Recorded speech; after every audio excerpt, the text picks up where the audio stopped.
Well, it's a great pleasure to welcome Brett van Rensburg to What's Next. He's the sales director for iOCO's network division. Brett, firstly, how are you doing, and how's COVID affected you? I imagine that at iOCO it's been good news, because in a sense that everybody has to work remotely, and we're going to be talking about the mobility challenges that we face. But I guess for you, it's been a business boom at iOCO. Yeah, thanks, Aki. All good my side. Been locked away at home like most others around South Africa. But as you mentioned, from an iOCO perspective, it's been business as usual. What we found is there's been a technology jump, so we've made the change and evolution into this world of working virtually. And from an iOCO perspective, it was fairly seamless. A lot of the tools and pieces of that puzzle were already there. It was just how we put them together. So yeah, one day it felt like I was going into the office, and the next day it was just not the case anymore. Well, I guess you guys have been practicing this for a long time, and you've kind of been ready for this. But the reality is that many of us face these mobility challenges, people working remotely. We're now talking about a hybrid work environment as we start to get back to some kind of a normality, although there's a hint of another wave that's heading our way. If you look at around the world at what's happening in India, for example, parts of Germany, France, etc., this pandemic is so unpredictable that one cannot predict what's going to happen next. So I guess to have that workforce working remotely is really critical, despite, even if we go on a hybrid mode, as many of the top CEOs are talking about when things start to settle down. But that in itself brings its own challenges when it comes to mobility. It's got its advantages and it's got its challenges. I'd love you to dissect on that, please. Yeah, 100%. So I think in the world of technology, we've been fortunate that things move at a very fast pace. So you're continuously having to evolve with that market. What we've seen with COVID is we've seen it form the catalyst of something completely different. That pace is now exponential in what it was 24 months ago. So as companies try and catch up with this two-speed world we're working in, they're making very quick decisions on what they need to do for their workforce. And we saw it very early on in the process, where organizations were almost overnight had to have their workforce move to their homes, and they made quick decisions around what they did with data and what they did with the technologies and how they protected their data. Now that we've had a year to deal with it, we're seeing organizations start to try and make long-term decisions. They're looking at what that hybrid workforce looks like in the future, and they're now having to consider long-term decisions like rentals of properties. That's a major one that's come into play, because you don't want to be holding on to a massive building that you've got 3 or 4 people walking into every day. It's just a cost that you shouldn't be looking after. So organizations are definitely moving in the direction of these mobile workforces or these hybrid workforces. But I think the challenge here is we still sit on the cusp of, is this going to be a long-term decision? Is this a decision that will stand 5 years from now? Or is this a decision that we're making for the next 12 to 24 months and potentially will have to change again in the future? I think from an iOCO point of view, just reverting back to them, they've been quite clever in this space. They've developed what we deem a Get Space app. So instead of having 5 or 6 different buildings, what we've gone and done is we've created these hybrid workspaces where in the morning, if you need to sit in an office with an individual or you need to have a boardroom, you can jump on the Get Space app, grab the closest space to you, grab that boardroom, set up the parameters of what you need for your meeting, and you can go in and have that meeting. And then the rest of the day, you can work out of a coffee shop or work from home or wherever it might be. And these are the decisions companies are having to try and fumble with at this point. I mean, it's interesting you talk about that, Brett, because a lot of CEOs that I've spoken to are also talking about this hot desk concept, right? Where, we will share workspaces, and really what's become very evident throughout this pandemic is actually that this remote working is kind of working, albeit from a company culture, you'd have to adjust some things. I mean, a lot of people are talking about the hybrid model, and I guess it's still work in progress, and we're learning a lot of things about how it's going to work in the future. But we do know that it does work at the core. I mean, you're able to function a company even though you have thousands of members of your workforce working remotely. So it's interesting to hear about the future of work, as we just touched on it now. But where do you think it's all going to go? Yeah, so you touch on an interesting point. I think coming into COVID, there was almost an excitement about being able to work from home. I use my wife as an example. She loved the fact that she didn't have to sit in an hour and a half of traffic every morning and in the evening. So it gave her a little bit of additional flexibility. And what that led into was the fact that she could now put in the extra hours, and she didn't feel bad or horrible about putting in those extra hours. So companies almost benefited in the early stages of COVID because individuals were willing to put that extra work in. I think what we have seen, Aki, and we do need to be conscious of it as organizations, is we are seeing that start to taper off, and we're seeing individuals and divisions within organizations start to take more chances, and we're maybe not getting that same level of productivity that we did early on. And this is where your question leads to. Now organizations need to start measuring productivity inside their organization, because you can't walk across to a desk and have a conversation with a colleague anymore. You've now got to have a Zoom call and try catch them online. So we have seen a little bit of productivity management start to fall into this mobility type product set. I think initially it was very much around access and ensuring that the users could get online and work and function. And then it became very much around security. How do you protect data? How do you ensure that your corporate secrets are kept corporate secrets and not shared with the world? And now we're moving into what I feel is the third phase, to ensure that your users remain productive. You don't want to take away the freedoms that have now been created by COVID, but you do want to ensure that you're getting the best out of your users and they're productive. And this is this third phase we're starting to see come into the mobile workforce. That's very interesting.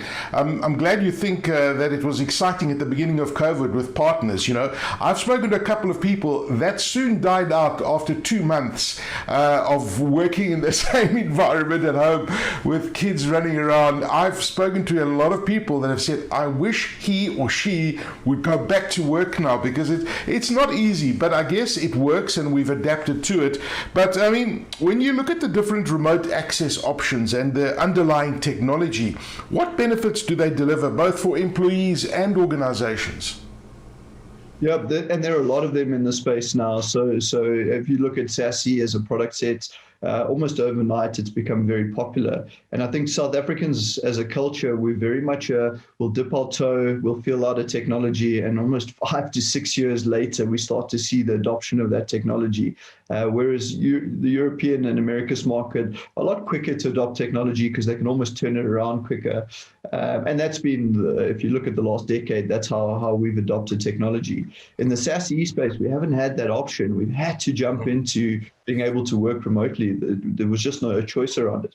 So I think from a technology explosion point of view, we've seen two major technologies explode. The one has been SD-WAN. And the reason behind that has largely been the commercial benefit that companies can create. So by adopting SD-WAN across their corporate network, they can very quickly consolidate their office topology geographically around the country, as well as the technology allows for a lot of advantages around your SLA, the reporting, how you manage your users, and most importantly, the commercial benefit. There's a massive commercial benefit there. And then on the SASE mobility side, we've seen a number of technologies come into that space too. Zscaler, Netscope, Pulse. I mean, there is a list of them, and they've touched on a slightly different model, saying, well, take your corporate office space, and whatever you decide to do with it, there's going to be a component of mobility involved in that. And how we're going to look after that is we're going to look after the security, we're going to look after the firewall as a service, the zero trust, all the important components to ensure that you as a corporate are as protected as you were a year ago.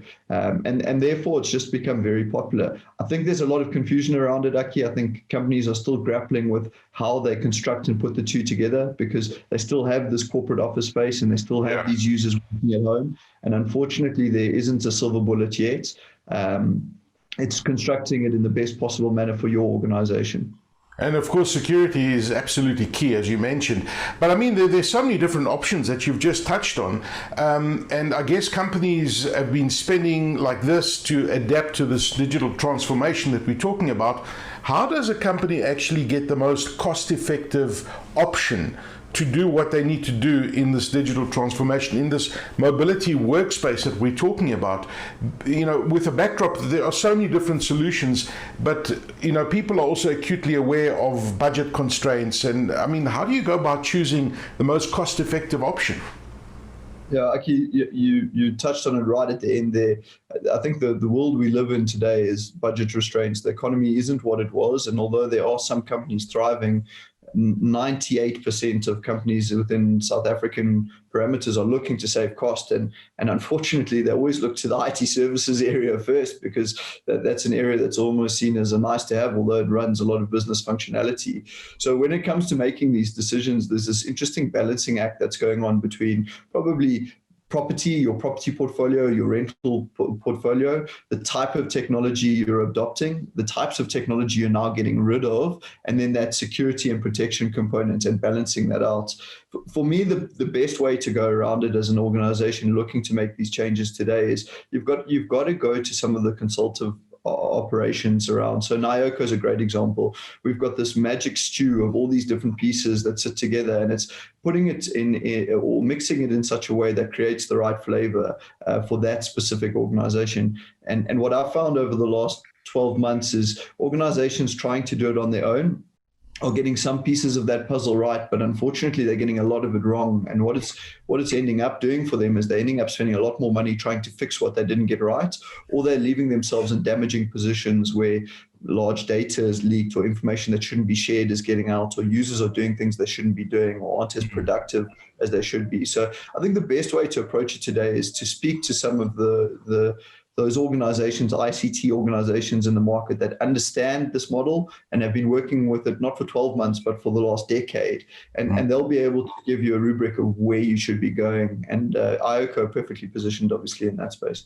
Well, I was just going to ask you, I mean, how can you guys assist? I imagine that you guys have got, years and years of experience that you've built up with thousands of your clients, and you know what your different clients are doing, and you know what works and what doesn't work. So I guess that experience is critical, but how can iOCO assist? Yeah, certainly, exactly in that space. So I think from our side, it's not cookie cut for any one client. So there's definitely a conversation and understanding that needs to be built.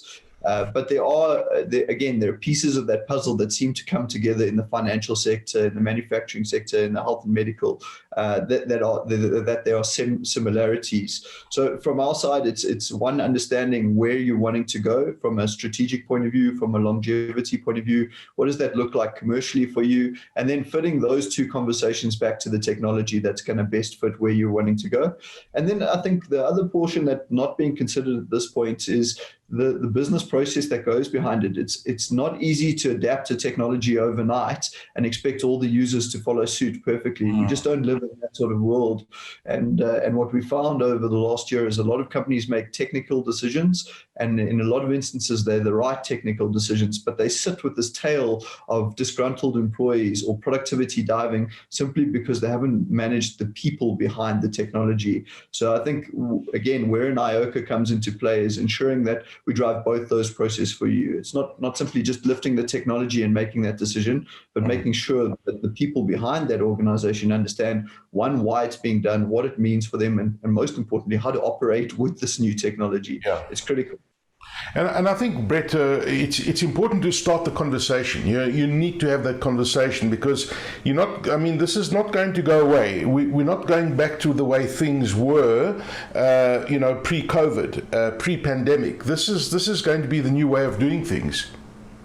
Yeah, certainly. And you mentioned you're speaking to a lot of CEOs that are having to make these decisions, and we're doing exactly the same. And what I find interesting about it is they all seem to be falling in the same place. They'd love to have an organization or workforce that came in 2 to 3 days a week, built that culture within the organization, a much smaller landscape or footprint as far as rentals go, and then you provide them the freedom to work from home half the time, which gives them that nice balance. I think a lot of what's been taken away is it's all about finding the right balance for your organization, and the CEOs that are having conversations with all their staff and understanding their staff and constantly communicating seem to be making the right decisions. So I don't think we're going to go back from here. I think mobility is here to stay. I think it's critical that organizations find the right solution for themselves, and in that they use the right partners to help them pick the right technologies. Fascinating technology and fascinating discussion. Brett van Rensburg, who is the sales director for iOCO's network division, thank you for joining us on What's Next, and we do appreciate your insights, and certainly a very challenging world that we're living in, but there are solutions and there are ways around, and I think that the great thing is that we've got the technology to do this. I mean, if this pandemic had hit us 10 years ago, it would have been a different story. Brett van Rensburg, thank you for joining us on What's Next. Yeah, thanks very much, Aki. Thanks very much for having us.